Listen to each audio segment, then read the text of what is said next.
troubles du sommeil, difficultés à respirer, maux de tête. Les ondes électromagnétiques menacent-elles notre santé? Sous le feu des ondes à Planète Science.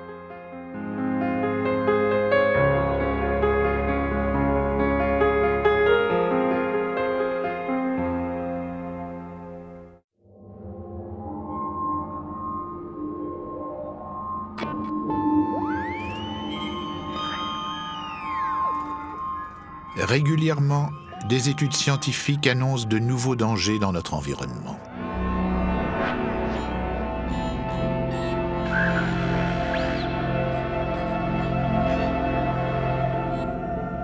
Le téléphone portable matérialise ce dilemme. Symbole de la communication permanente et sans limite, il est aujourd'hui soupçonné de porter atteinte à la santé publique. Mais, alors qu'on attend de la science un verdict définitif, les chercheurs sont face à un défi. Ce qui m'intrigue beaucoup à l'heure actuelle, c'est de comprendre le couplage entre l'onde et la matière vivante. Comment interagissent-ils l'un avec l'autre? On ne sait pas. La rencontre entre les ondes et les organismes vivants brouille les frontières entre deux disciplines habituellement séparées, la physique et la biologie. L'énergie associée à l'onde est tellement faible, ça force l'imagination. On se dit, mais comment ce couplage survient? Comment peut-il être suffisant pour induire des réponses? Les rayonnements utilisés par les télécommunications sont-ils vraiment perçus par les cellules humaines? Comment peuvent-ils perturber cette machinerie précise? Que révèlent exactement les recherches qui ont alerté les médias? Alors que la société attend l'évaluation précise d'un risque sanitaire, chacun avec sa propre stratégie, les chercheurs cherchent sous le feu des ondes.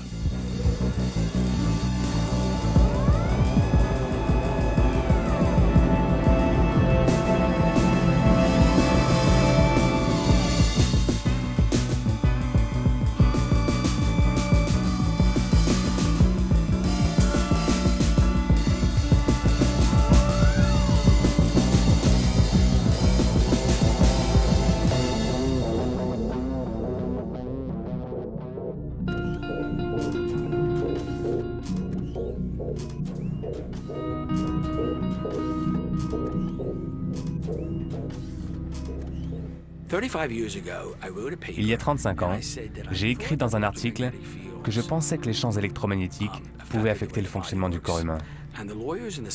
Et les avocats et les scientifiques qui travaillaient pour les fournisseurs d'électricité et les entreprises de fours à micro-ondes m'ont quasiment insulté. Ils n'ont pas analysé mon travail, ils ne l'ont pas critiqué. Ils m'ont attaqué moi, personnellement. Ça m'a foutu hors de moi. À Shreveport, en Louisiane, Andrew Marino a consacré sa vie de chercheur à prouver les effets des ondes électromagnétiques sur le vivant. Un objectif qu'il s'est fixé alors qu'il étudiait leurs effets thérapeutiques. Au départ, on essayait de comprendre comment les signaux électriques naturels du corps humain régulent la croissance. J'étais dans un service d'orthopédie au début des années 70, et on voulait utiliser ces informations pour favoriser la croissance osseuse, notamment après une fracture. Pour des raisons de sécurité, avant d'appliquer une énergie électrique sur des humains, on a commencé par faire des tests sur des animaux. Et on a constaté des réactions sérieuses et inquiétantes sur ces animaux. Depuis 40 ans, Marino a publié près de 150 articles sur les effets biologiques des champs électromagnétiques. Ces articles remettent en cause les propos rassurants des industries qui exposent les populations.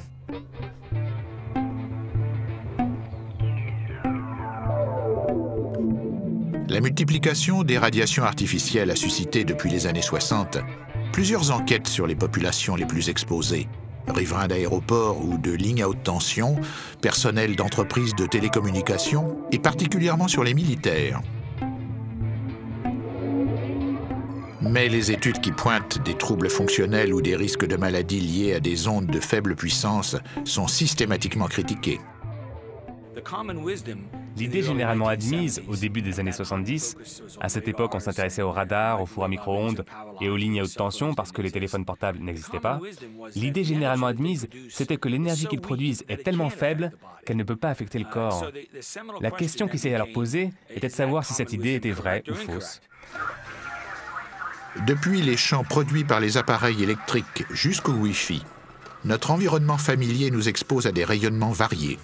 Mais la préoccupation des populations et des scientifiques a été ravivée depuis l'invention du téléphone portable, cet objet rayonnant qu'on place directement sur la tête.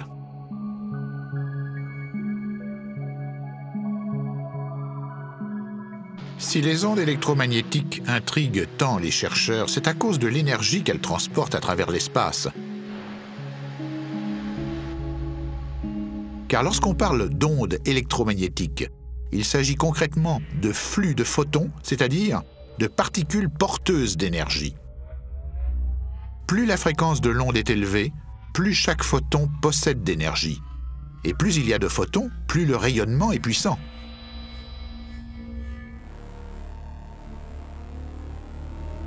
Les différents types d'ondes électromagnétiques se distinguent par leur fréquence. C'est à des fréquences relativement peu élevées, donc peu énergétiques, que se propagent tous les rayonnements que les hommes émettent pour communiquer. De la famille des micro-ondes, les signaux des téléphones portables, entre 900 et 2000 MHz, se situent en dessous des fréquences de la lumière. On les pensait inoffensives, car les rayonnements connus pour leur agressivité sur la matière se situent à des fréquences beaucoup plus élevées, comme les rayons X ou les rayons gamma. L'énergie du photon électromagnétique ou du photon téléphone n'est pas suffisante pour casser des liaisons atomiques. C'est-à-dire que les fréquences auxquelles travaille la téléphonie mobile, les fréquences sont telles que l'énergie du photon associé au radiotéléphones, concept qu'on pourrait utiliser, est trop faible pour casser une liaison atomique. Au moment où les premiers téléphones portables sont commercialisés, les seuls effets connus des micro-ondes sont les effets thermiques. À forte puissance, c'est-à-dire quand une grande quantité de photons est émise, les micro-ondes font vibrer les molécules d'eau et chauffent la matière. C'est selon ce principe que fonctionnent les fours à micro-ondes. Les téléphones portables fonctionnent à des fréquences similaires à celles des fours, c'est-à-dire avec le même type de photons, mais à des puissances 10 000 fois inférieures. La question que se sont d'abord posées les chercheurs était de savoir si l'énergie transmise par les téléphones était suffisante pour chauffer le cerveau. Le téléphone émet une puissance. Une partie de cette puissance émise va servir à communiquer. Une autre partie va se propager dans le corps, dans la main et dans la tête. Joe Viard est un physicien employé par un opérateur de téléphonie mobile. L'objectif de ses recherches consiste à quantifier les transferts d'énergie du téléphone au cerveau pour s'assurer qu'aucun échauffement n'est possible.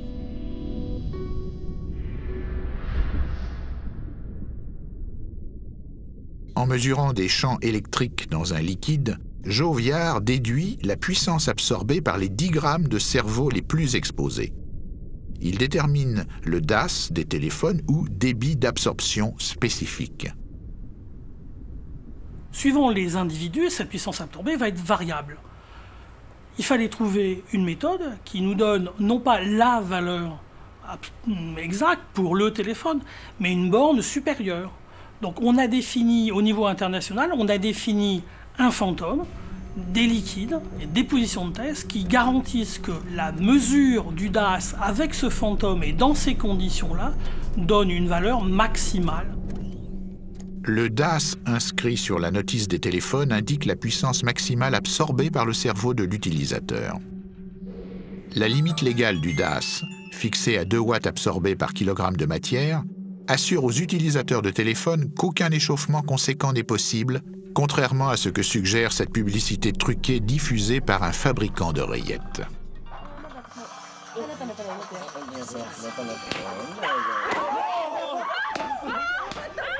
Si je regarde l'augmentation de température liée à l'apport énergétique des ondes électromagnétiques, on va avoir une augmentation de température qui est inférieure à 0,1 degré dans la peau. Si vous arrivez à focaliser l'attention sur le problème des effets thermiques, alors que vous savez pertinemment que votre appareil ne produit pas de chaleur, et même si c'était le cas, on ne pourrait pas le mesurer parce qu'on ne va pas planter un thermomètre au milieu du cerveau, alors il n'y a pas de problème. C'est pour ça que si j'étais l'avocat des industriels, je leur dirais « Allez-y, continuez à financer toutes ces études ». Les normes légales des téléphones, basées sur le DAS, sont de plus en plus contestées parce qu'elles partent du principe que les problèmes pour la santé peuvent uniquement découler des effets de chaleur.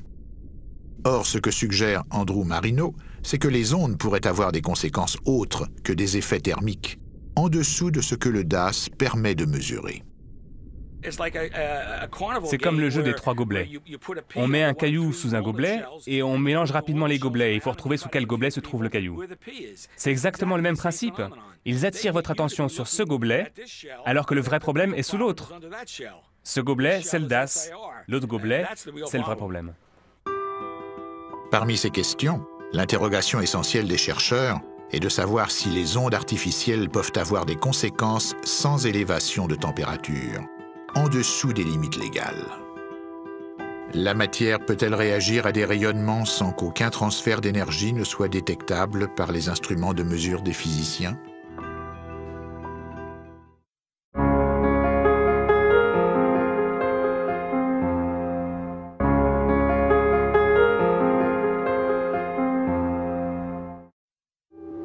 Dans ma recherche, je m'intéresse à l'impact des facteurs environnementaux sur la physiologie des plantes. Alors, le cas des plantes est particulièrement intéressant à considérer puisque ce sont déjà des êtres vivants qui sont spécialisés dans le captage de rayonnements électromagnétiques, la lumière par exemple. Donc on trouvait intéressant de voir cette capacité à percevoir le rayonnement électromagnétique pouvait s'étendre à des fréquences différentes. L'expérience d'Alain Vian sur des plants de tomates aura un retentissement considérable.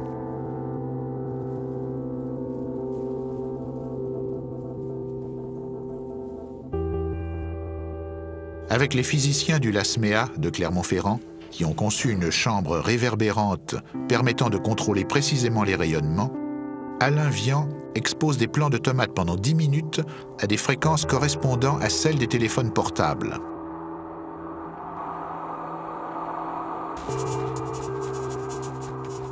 Les niveaux de puissance auxquels il soumet les plantes se situent en dessous des limites légales du DAS afin d'éviter tout effet thermique.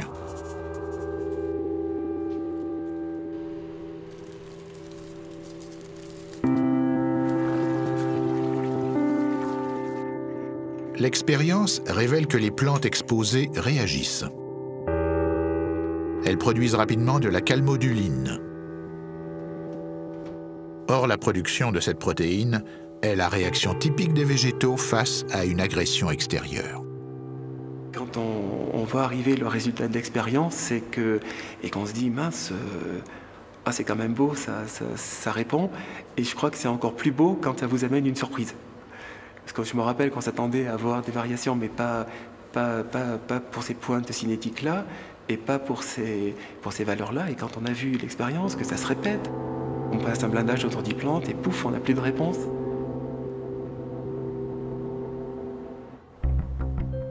Primé par l'Académie des sciences et largement cité dans les revues internationales, les résultats établis par l'équipe de Vian remettent en cause un dogme scientifique. Des organismes vivants peuvent réagir à des rayonnements sans transfert d'énergie mesurable. Je crois qu'il faut bien garder mesure de ce qu'on montre. C'est à la fois très important sur le plan qualitatif, puisqu'on montre que ces rayonnements sont perçus et que les êtres vivants peuvent y répondre, mais il faut se garder de faire un lien direct avec un effet délétère. Malgré la réticence de son auteur à s'impliquer dans le débat sur le risque sanitaire, cette expérience fondamentale va être largement médiatisée et relancer les interrogations sur les conséquences des rayonnements artificiels. Les hommes sont-ils aussi sensibles que les plantes aux ondes électromagnétiques? Usually at night, I became ill and I felt like I couldn't breathe. And sometimes I had a panic, I had to sit up. And I started to feel that I had problems falling asleep because I was afraid that I would stop breathing. I'm rather isolated at home. I can't go anywhere. I can't visit friends and so on longer. I have changed occupation because of my electrohypersensitivity.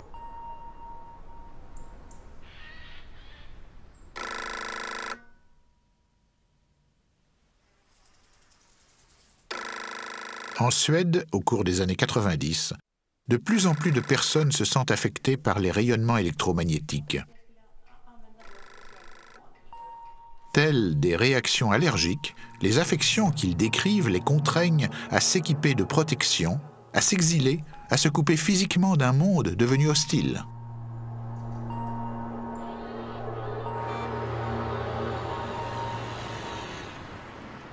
Connu pour ses prises de position engagées, Ole Johansson est l'un des premiers chercheurs dans le monde à considérer sérieusement les symptômes de ces personnes. Après avoir mené des études sur des cellules de peau de personnes irritées par les écrans d'ordinateur, il est devenu une figure historique du débat sur les rayonnements artificiels en militant pour la reconnaissance sociale de ces symptômes et en leur donnant un nom générique, l'électro-hypersensibilité. Tous les êtres humains sont électrosensibles. Si je mets vos doigts dans une prise électrique, vous allez recevoir une forte décharge électrique.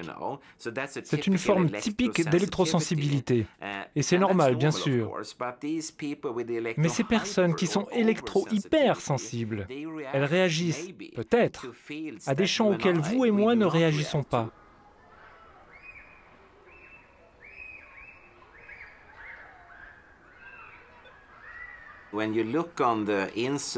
Quand on regarde le nombre de cas, il y a des augmentations très nettes. Par exemple, en 1997, c'est le moment où les techniques numériques ont commencé à être utilisées dans les télécommunications mobiles en Suède. Et pour une raison ou pour une autre, le nombre de personnes se plaignant s'est mis de nouveau à augmenter.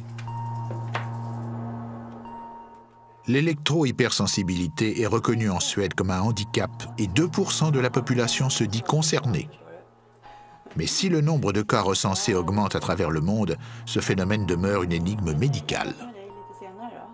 If I know or can figure out what happens in the body, then I can also hopefully try to do something about it. I think most of us reason that way.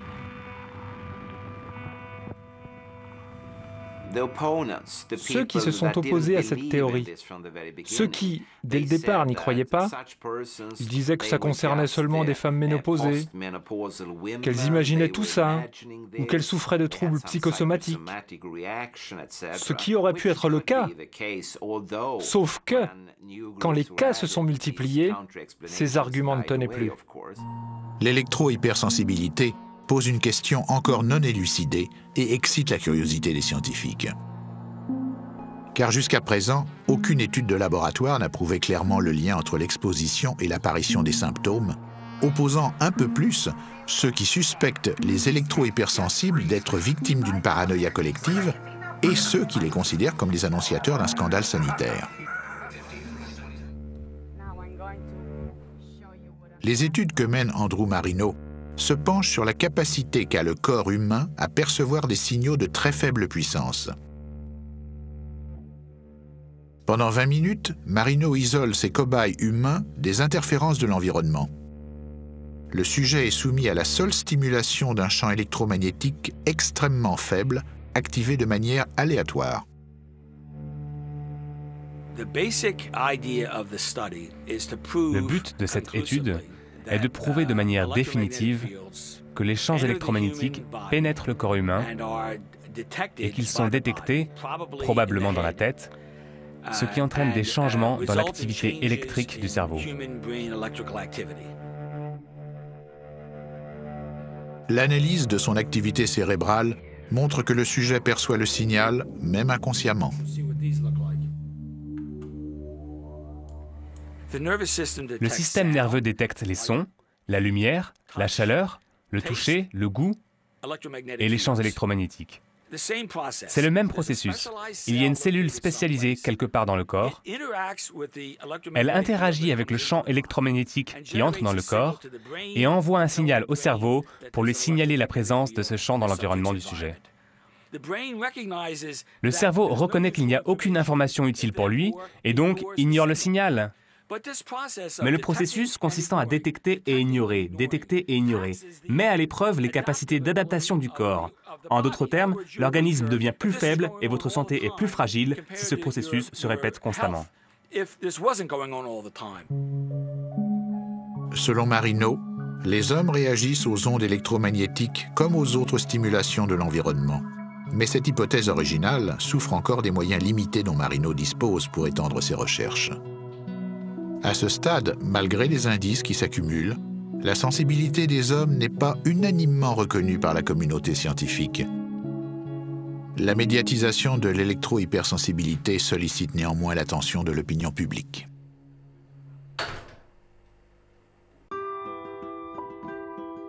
Mais derrière le problème de la sensibilité du corps aux ondes artificielles, c'est la question de leur nocivité qui rejaillit. Les ondes artificielles posent-elles un problème majeur de santé publique? Les États lancent de vastes programmes de recherche. Les scientifiques sont sommés de donner rapidement des réponses définitives.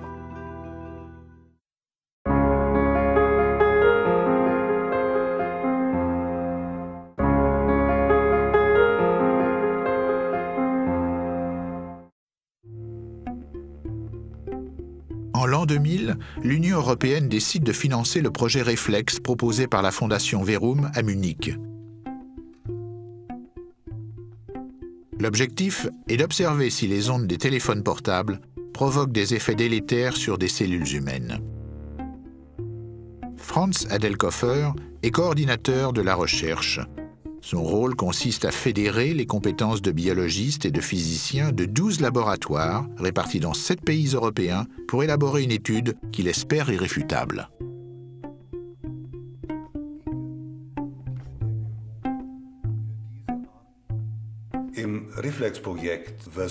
Avec le projet Reflex, nous avons cherché à savoir si les ondes des téléphones portables étaient en mesure de générer des effets biologiques en dessous des limites légales.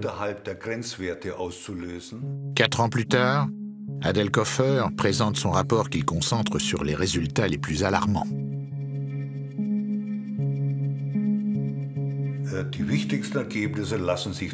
On peut résumer l'essentiel des résultats de la façon suivante. Les champs magnétiques de haute fréquence sont capables d'endommager les gènes.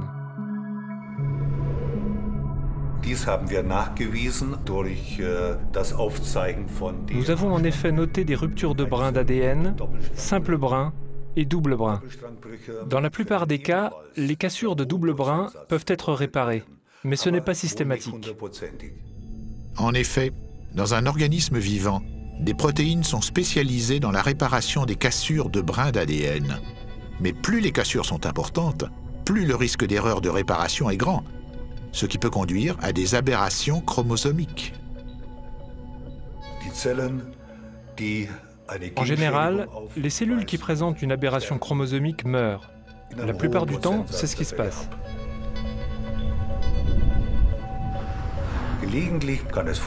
Mais parfois, il peut arriver qu'une cellule survive. Et alors, ça peut déclencher un processus cancéreux. Mais la capacité des micro-ondes à casser des brins d'ADN, même par des processus indirects, provoque le scepticisme de nombreux chercheurs. Les résultats d'Adelkofer sont controversés. Et malgré ces alertes, il n'obtient aucune réaction de l'Union européenne, pourtant commanditaire de l'étude. Cependant, partout dans le monde, des expériences convoquent la multitude des cobayes de laboratoire, les soumettent à toute la panoplie des micro-ondes et cherchent la plupart des maladies connues. Beaucoup trouvent des effets inquiétants, beaucoup ne trouvent rien, et toutes se concluent par la même prudence, de nouvelles recherches sont nécessaires. Une étude ne fait pas le beau temps ou le mauvais temps, hein. Il faut vraiment un faisceau de preuves. En France, à Bordeaux, L'IMS est réputé pour refaire les expériences des laboratoires qui ont trouvé des effets néfastes et contredire leurs résultats. Ces expériences, en partie financées par des opérateurs de téléphonie, sont conduites par Isabelle Lagroye, biologiste, et Bernard Verret, spécialiste des champs électromagnétiques. Dans notre laboratoire, pratiquement la moitié de nos projets sont des études de réplication de résultats établis par d'autres. Pourquoi on insiste autant sur la réplication? Parce que si on ne peut pas retrouver dans les mêmes conditions un effet dans un laboratoire différent, ça veut dire que c'est un effet sur lequel on ne peut pas discuter, enfin, qu'on ne peut pas prendre en compte pour l'évaluation du risque. L'un des meilleurs exemples des résultats positifs qui ont été répliqués par nous et par d'autres sont ceux du groupe de Salford en Suède, qui avait montré donc une perméabilisation augmentée de la barrière hémato-encéphalique chez le rat soumis à des ondes. Et les résultats que nous sommes en train de publier, mais qui ont été rapportés en congrès, sont négatifs. On est incapable de répliquer les résultats de Salford. C'est à Lund, en Suède, qu'en parallèle de son activité de neurologue, Leif Salford conduit des recherches sur des cerveaux de rats et plus précisément sur leur barrière hémato-encéphalique.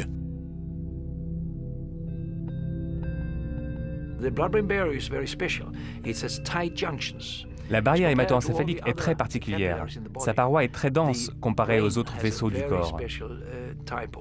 Le cerveau a des cloisons très spéciales qui empêchent les substances de fuir. La barrière hémato-encéphalique empêche le passage de substances contenues dans les vaisseaux sanguins vers les tissus du cerveau.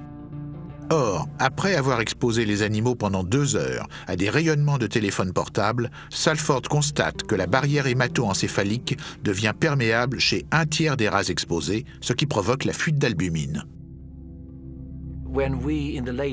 À la fin des années 90, après avoir étudié 1500 ou 1600 rats, nous sommes arrivés à la conclusion, et c'était très net, qu'il y a bel et bien une fuite d'albumine dans le cerveau des rats et dans les neurones.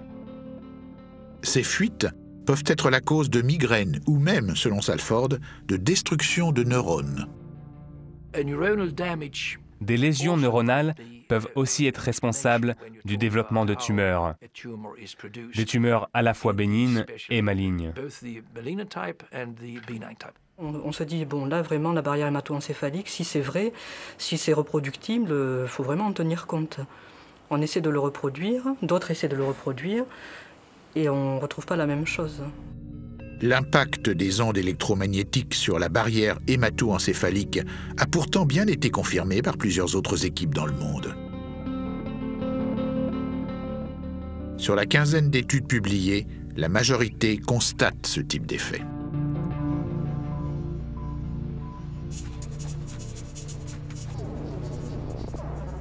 Alors, comment expliquer que des études sur les mêmes animaux cherchant les mêmes effets provoqués par les mêmes ondes aboutissent à des conclusions opposées?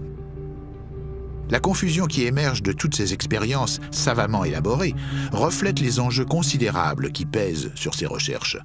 Soumis à la pression, les laboratoires s'affrontent violemment. Les uns, financés par les opérateurs, sont soupçonnés de complaisance alors que les autres sont accusés de négligence dans leurs protocoles.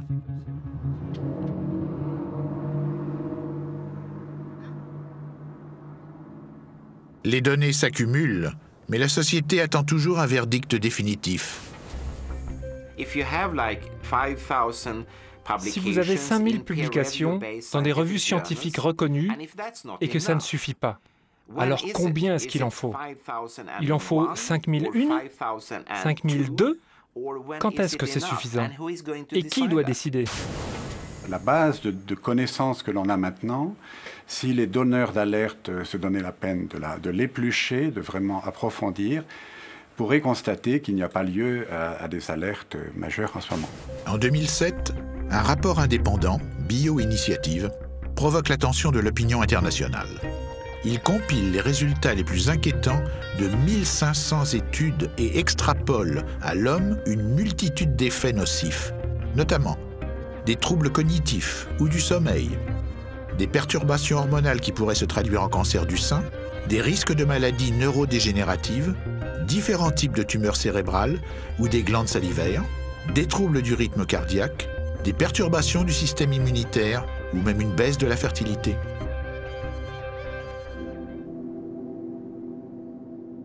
Ce rapport très alarmant est co-signé par une dizaine de chercheurs qui ont décidé, de leur propre initiative, d'alerter les pouvoirs publics et les médias d'un risque sanitaire qu'ils ont jugé majeur.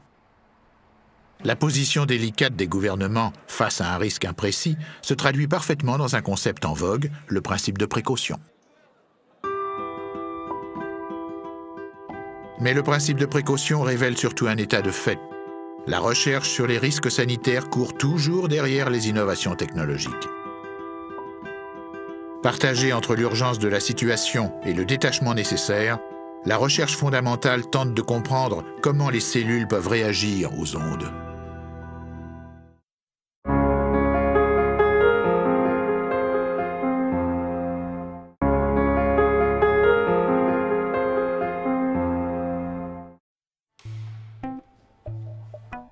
Après avoir constaté la réponse des plantes au rayonnement de la téléphonie mobile, Alain Vian élargit ses recherches à des cellules humaines.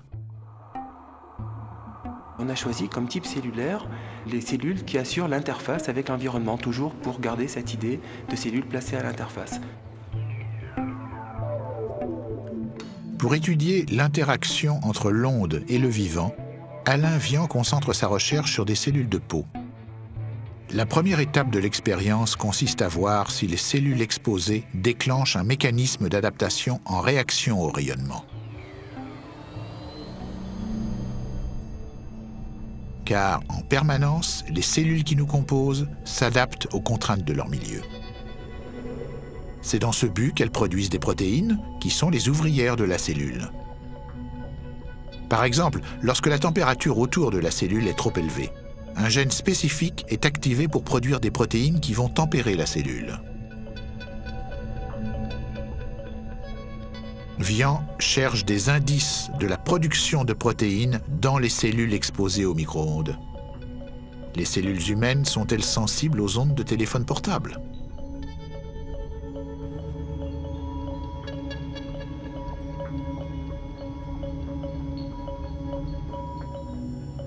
Alors, on vient d'avoir les premiers résultats. Donc, la réponse est oui. Mais avec des caractéristiques qui sont quand même différentes de celles des plantes. En particulier, la réponse est plus lente à s'établir. On est à peu près un facteur 2 à 3 fois plus lent. Les cellules réagissent 1 heure après l'exposition. Ces résultats montrent la sensibilité des cellules humaines à des rayonnements comparables à ceux de notre environnement. Le fait qu'on observe une réponse, pour moi, ça veut simplement dire que le rayonnement est perçu. Maintenant, il faut apprécier la diversité de ces réponses. Donc c'est la raison pour laquelle on a engagé la construction d'une biopuce. Cette découverte ouvre la voie à de nouvelles recherches pour comprendre les conséquences de cette sensibilité. En exposant une biopuce sur laquelle chaque gène humain est isolé, l'équipe de Vian pourra identifier la totalité des réactions que les cellules humaines pourraient mettre en œuvre. On va pouvoir déterminer quels sont les gènes qui sont réprimés et quels sont les gènes, au contraire, dont l'activité est augmentée par l'exposition. Cette information, elle peut être reprise par d'autres équipes dont le métier est de faire des risques sanitaires. Ils peuvent dire, tiens, oui, on n'avait pas pensé à regarder cette voie métabolique. Est-ce que, si on regarde cette voie métabolique, on peut tirer des conclusions, ou pas d'ailleurs,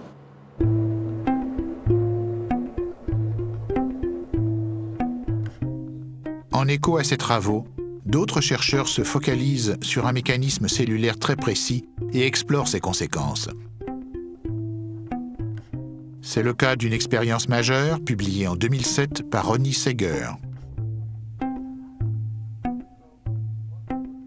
La première question était, peut-on détecter une réaction sous le seuil thermique causée par une radiation très courte et de faible énergie? Et la réponse est oui.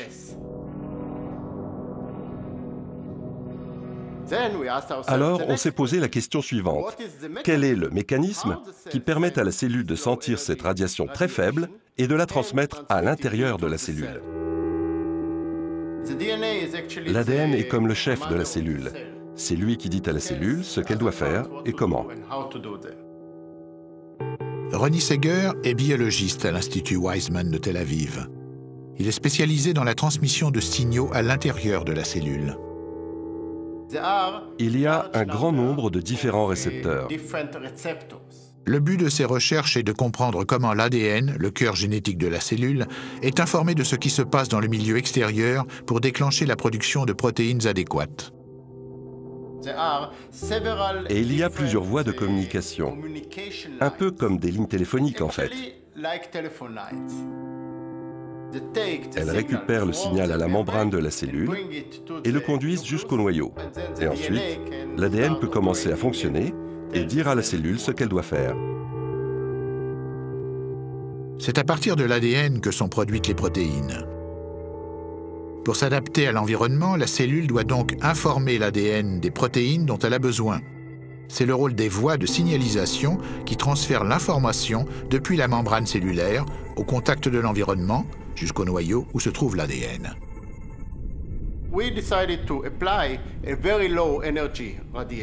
On a soumis la cellule à une radiation très faible, très inférieure à celle des téléphones portables, pendant des temps très courts, 5, 10 et 15 minutes, pour observer d'éventuels changements dans les voies de signalisation. Or, lorsque Seeger soumet la cellule au rayonnement, il découvre la suractivation systématique d'une voie de signalisation particulière. On a pu identifier l'activation de cette voie, qu'on appelle cascade, parce que c'est une réaction en chaîne. Le caractère exceptionnel de cette découverte s'explique par la complexité de cette voie de signalisation.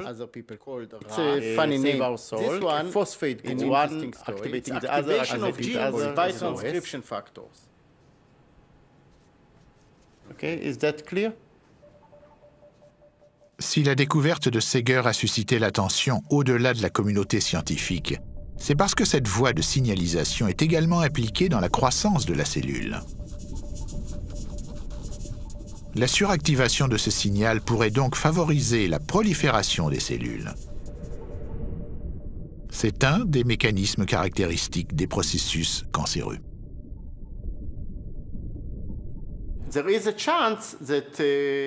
Dans certaines conditions très spécifiques, encore une fois, je ne veux pas faire peur pour ce type de radiation très faible. Mais dans certaines conditions, il est possible qu'elles favorisent le développement de cancer. Elles ne provoquent pas le cancer, mais elles peuvent le favoriser. Le monde vivant, on peut le définir finalement comme une entité séparée du monde extérieur par une membrane semi-perméable. On peut le réduire à ça, le vivant, finalement. On voit que le rôle primordial joué par cette membrane, elle est fascinante. Tout se jouerait au niveau de la membrane semi-perméable, l'interface entre un monde perturbé et l'équilibre régulé de la cellule. Où se trouve l'interface entre la réponse physique, la radiation, et la réponse biologique, à savoir la protéine? Quelque part dans la membrane de la cellule se situerait une protéine capable de détecter les ondes. Pour l'identifier, l'équipe de Marino se penche sur le cas du Cryptothérus. Ce poisson extrêmement sensible aux champs électromagnétiques est capable de détecter les fluctuations infimes du champ magnétique terrestre. En appliquant des charges électriques extrêmement faibles à la surface des cellules spécialisées de ce poisson, Marino tente de localiser le premier récepteur. Dans la membrane de cette cellule se trouve une protéine spécialisée qui détecte les champs très très faibles. On s'attend à trouver la même protéine quand on la cherchera dans le cerveau humain. C'est très important, parce que si on peut l'identifier, alors on pourra trouver des solutions à certains des problèmes que pourraient causer ces radiations. Seeger suppose qu'il s'agit de la protéine NADH. Son hypothèse est que la répartition des charges électriques de cette protéine pourrait être modifiée par les champs très faibles des micro-ondes et déclencher une réaction en chaîne.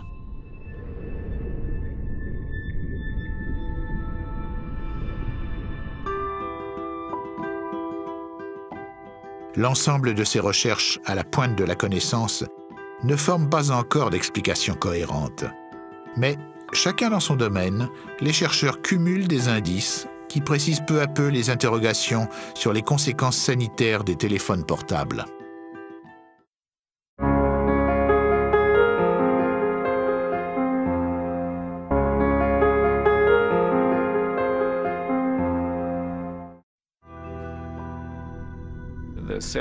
Les études sur les cellules peuvent donner des informations sur les mécanismes du cancer.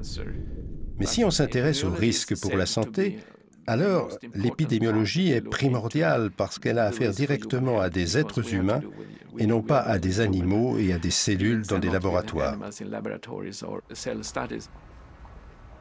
À Örebro, en Suède, Lennart Ardell entreprend régulièrement des recherches pour identifier les causes des cancers de ses patients.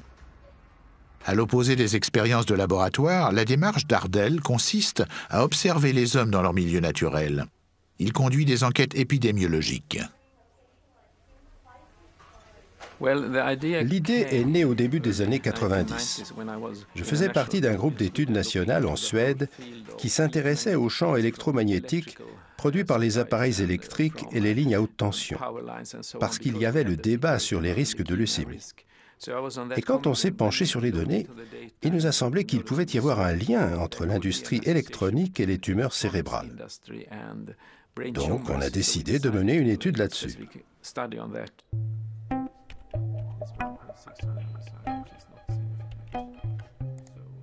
L'idée d'Ardell paraît élémentaire. Il s'agit de former deux groupes de personnes, un groupe atteint par la maladie suspectée, ici la tumeur cérébrale, et un autre groupe non atteint, le groupe témoin.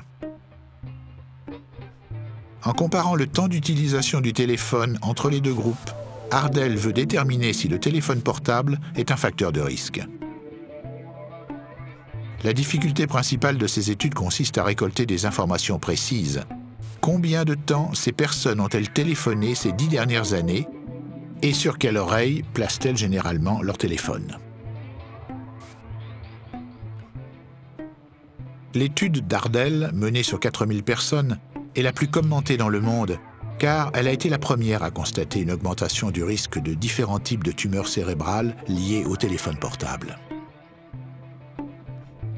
On constate qu'après 10 ans d'utilisation du portable, le risque de développer un gliome ou un neurinome acoustique augmente. Le risque de neurinomes acoustiques peut même survenir avant 10 ans d'utilisation. Mais le risque augmente avec le nombre d'années. Et les résultats sont les mêmes avec les téléphones sans fil qu'on utilise à domicile ou dans les bureaux. Néanmoins, il faut souligner que le risque individuel reste très faible, parce que c'est une maladie qui touche une personne sur 10 000. Donc, même si le risque est double, ça ne fait que 2 pour 10 000. Mais le problème, c'est que tout le monde est exposé aujourd'hui. Donc, même si le risque est faible individuellement, le nombre de cas sera important.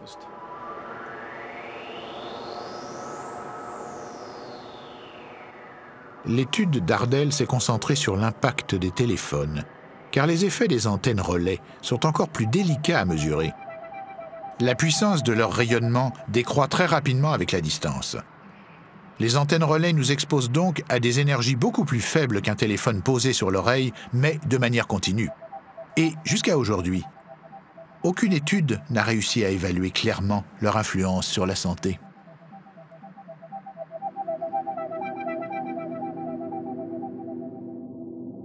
Ce manque de connaissances laisse la population et les médias sans outils rationnels pour expliquer la répétition de faits divers inquiétants. Des cas anormalement élevés de cancer pédiatrique dans des écoles sur lesquelles des antennes relais sont implantées frappent l'opinion publique. Alors que les rapports officiels concluent à des coïncidences, la pression de parents et de riverains pousse les opérateurs à démanteler les antennes les plus polémiques. Après 15 ans de recherche, la sensibilité des cellules humaines aux ondes de téléphone portable est confirmée par de nombreuses études de laboratoire. Mais les conséquences sur la santé restent encore une statistique imprécise.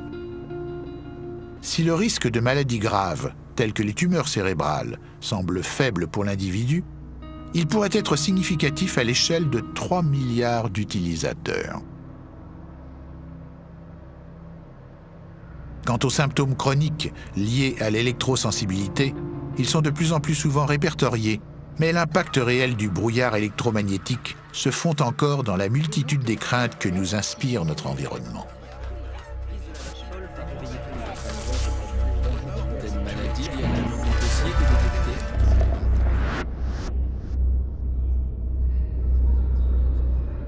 On vit dans un monde où les gens fument des cigarettes. Personnellement, je trouve ça complètement stupide. Mais si vous voulez fumer, vous connaissez les risques. On ne vous a pas caché le fait que fumer était nocif. Donc si vous choisissez de fumer, c'est votre problème. L'implication de grands groupes industriels dans la recherche sur un risque sanitaire sème logiquement le trouble et déclenche en retour de nombreuses suspicions. Au strict débat scientifique se sont peu à peu substituées des stratégies de communication, comme si les exagérations de certains pouvaient compenser les dissimulations des autres. Dans le débat récurrent sur les risques sanitaires, on attend de la science des conclusions définitives. Mais dans un domaine de recherche nouveau, où les disciplines s'entremêlent, où des intérêts économiques sont impliqués, le discours scientifique est en partie brouillé.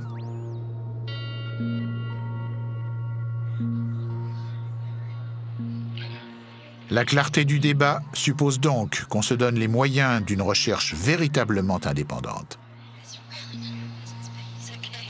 Alors, chacun pourra se poser la question en toute conscience: quel risque est-on prêt à prendre pour notre liberté? Et qu'est-ce qu'on est prêt à sacrifier pour notre sécurité?